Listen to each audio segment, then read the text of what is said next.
Operation सिंदूर पर विजय के बाद अब देश में तुर्की और अजरबैजान के विरोध की मांग तेज होने लगी है। Meanwhile, a social media war is afoot. There are calls to boycott Turkey and Azerbaijan. कई संगठनों ने इन दोनों देशों से पूरे रिश्ते खत्म करने की मांग की है। व्यापारी संगठन भी इन दोनों मुल्कों के खिलाफ आ गए हैं। कई बड़ी टूर एंड ट्रेवल कंपनियों ने तुर्की और अजरबैजान के लिए अपने पैकेज रद्द कर दिए हैं। इंडिया की तरफ से कहा जा रहा है कि अजरबैजान और टर्की का बायकॉट किया जाए और इंडियन टूरिस्ट अजरबैजान और टर्की का बायकॉट कर रहे हैं। पर भारत में तुर्किया के खिलाफ बायकॉट की बातें चल रही हैं। ये हो रहा है कि जी वहाँ पर आपने जाना नहीं है, आपने उस मुल्क के प्रोडक्ट्स को बायकॉट करना है। बायकॉट किया क्योंकि जो एक 5-6 दिन पहले से पाकिस्तान को उसने सपोर्ट किया। मैंने कल ट्विटर देख रहा था, कल खुला बायकॉट कर रहे हैं लोग।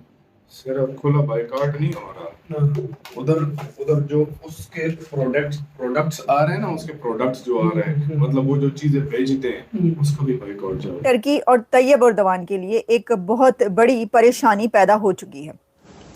तुर्की सपोर्ट करता था, ये तो कई सालों से आप भी जानते हैं, मैं भी जानता हूं, लेकिन जब तुर्की साफ हथियार दे रहा है कि लो इससे हिंदुस्तानियों को मारो, भारतवासियों को मारो, तब तो आपको शत्रुबोध हो जाना चाहिए यार कि नहीं, ये करना गलत है।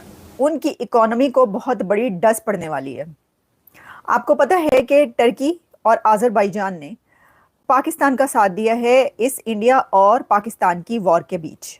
उसमें 70% टर्की से हो रहा है, तो उसका हमने तुरंत कार्रवाई से आयात पर प्रतिबंध का निर्णय लिया है। स्वेच्छा से चाहते हैं कि वो तुरंत प्रभाव से जो टर्की से इंपोर्ट माल हो रहा है उस पर प्रतिबंध लगा देवे।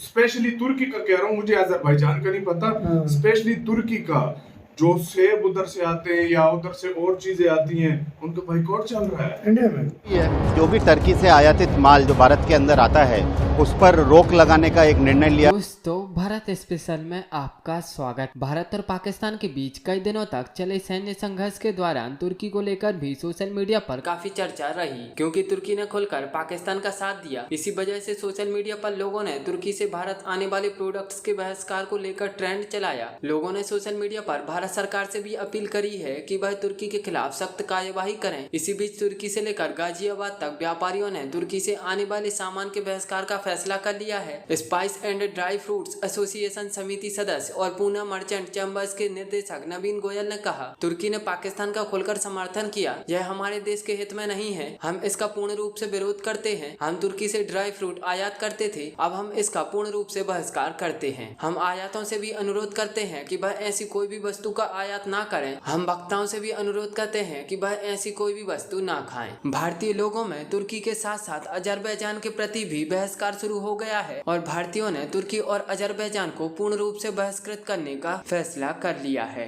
भाई मतलब अभी इंडिया में मैंने कल ट्विटर देख रहा था, कल खुला बायकॉट कर रहे हैं लोग। सिर्फ खुला बायकॉट नहीं हो रहा, उधर जो उसके प्रोडक्ट्स आ रहे हैं ना, उसके प्रोडक्ट्स जो आ रहे हैं, मतलब वो जो चीजें भेजते हैं उसका भी बायकॉट चल रहा है। भाई इंडिया में जो आ रहा है ना, हाँ भाई उनके प्रोडक्ट कितने हैं यार, जितने भी हैं। हाँ, लेकिन जो भी है जितने भी हैं, स्पेशली तुर्की का कह रहा हूँ, मुझे अजरबैजान का नहीं पता, स्पेशली तुर्की का जो सेब उधर से आते हैं या उधर से और चीजें आती हैं, उनका बायकॉट चल रहा है इंडिया में। हाँ, मैंने ये वीडियोस देखी है, मैंने भी उसमें बता रहे हैं सारा उसका बायकॉट चल रहा है। बायकॉट करने में तो फिर अभी सारे लोग बोल रहे हैं कि चाइना का क्यों नहीं कर रहे, उसका भी करो। चाइना का तो ऑलरेडी पहले से चल रहा था ना उस टाइम का, लेकिन कहते हैं अब और करो। ये अंदर खाने में तुर्की के कल प्रेसिडेंट ने भी ट्वीट किया पाकिस्तान के हक में कि हम आपके साथ खड़े हैं। भाई हाँ, वो तो है, लेकिन भाई मैं एक सच्ची बात करूं, इंडिया को सपोर्ट की जरूरत भी नहीं है यार। इंडिया को नहीं है, नो डाउट, इंडिया के पास इतना कुछ, लेकिन इंटरनेशनल जो अजरबैजान और टर्की है, इंडिया की तरफ से कहा जा रहा है कि अजरबैजान और टर्की का बायकॉट किया जाए और इंडियन टूरिस्ट अजरबैजान और टर्की का बायकॉट कर रहे हैं। आप ये समझ सकते हैं कि कह सकते हैं कि टर्की और तैयब एर्दोगान के लिए एक बहुत बड़ी परेशानी पैदा हो चुकी है और वो बहुत ज़्यादा इस वक्त एक ऐसे शिकंजे में फंस चुके हैं तैयब एर्दोगान, जिससे वो कैसे निकलेंगे, क्योंकि अब उनकी इकोनॉमी को बहुत बड़ी डस पड़ने वाली है। आपको पता है कि टर्की और अजरबैजान ने पाकिस्तान का साथ दिया है इस इंडिया और पाकिस्तान की वॉर के बीच। 3 ही तो कंट्री थे जो कि पाकिस्तान की अथॉरिटीज, प्राइम मिनिस्टर भी कहते हैं कि हमारे साथ ये 2 कंट्री हैं, लेकिन आज़रबाईजान भी इसके बीच है, एक चाइना, टर्की और आज़रबाईजान।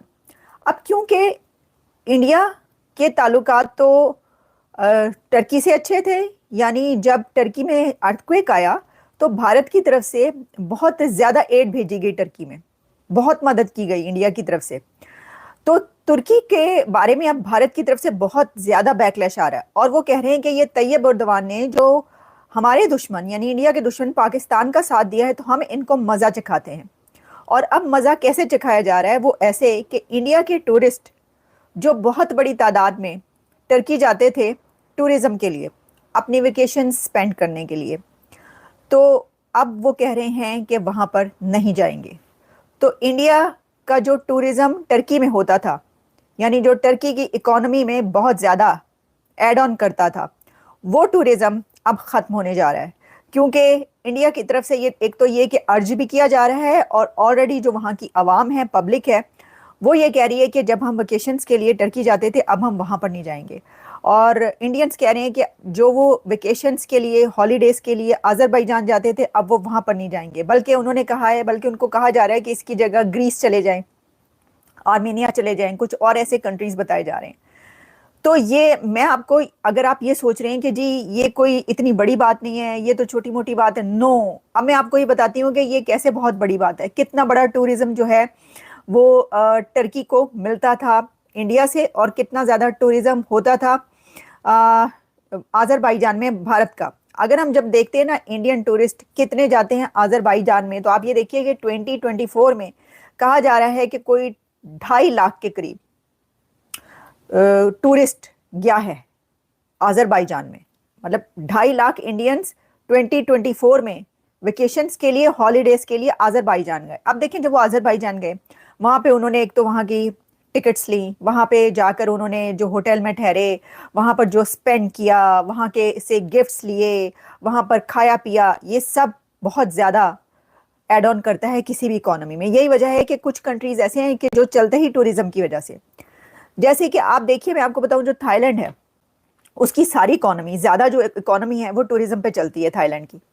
और फ्रूट्स, वैसे उनकी एक्सपोर्ट्स फ्रूट्स हैं, मशीनरी है, कुछ और ऐसी चीज़ें हैं, लेकिन कुछ ऐसे कंट्रीज़ जिनका टूरिज़्म, अब टर्की में बहुत ज़्यादा टूरिज़्म होता है, लेकिन आप देखें दुनिया की सबसे बड़ी पॉपुलेशन इंडिया, 1.5 अरब की आबादी, जो किसी और कंट्री की इतनी पॉपुलेशन नहीं है। अगर वो पॉपुलेशन का 20%, 30%, 50%, मेरा तो ख्याल है सबके सब जो 2.5 लाख वहां पे गए हैं, तो मेरा ख्याल है कि कोई 50,000 शायद, बल्कि मुझे तो लगता है कि 2.5 लाख से ज्यादा जितने भी लोग वहां पे जाने की कोशिश कर रहे होंगे वो अब नहीं जाएंगे। 2.5 नहीं तो 2 लाख तो बॉयकॉट करे ही करे। और भाई 50,000 भी क्यों, वो तो बड़े गुस्से में टर्की के ऊपर। अच्छा, अब आप को हम ये बताते हैं कि ये जो मैंने आपको बताया है ये आज़रबाईजान का है। अब जब मैं आपको बताती हूँ कि टर्की का कितना है, तो टर्की में जो टूरिज्म है इंडिया का, वो आप सुनेंगे तो वो आज़रबाईजान से भी ज़्यादा है। और वैसे तो वो नेपाल भी बहुत से लोग जाते हैं टूरिज्म के लिए, और भी कुछ ऐसे कंट्रीज हैं जहाँ पर बहुत ज़्यादा जाया जाता है। लेकिन अब आप ये सुनिए कि जो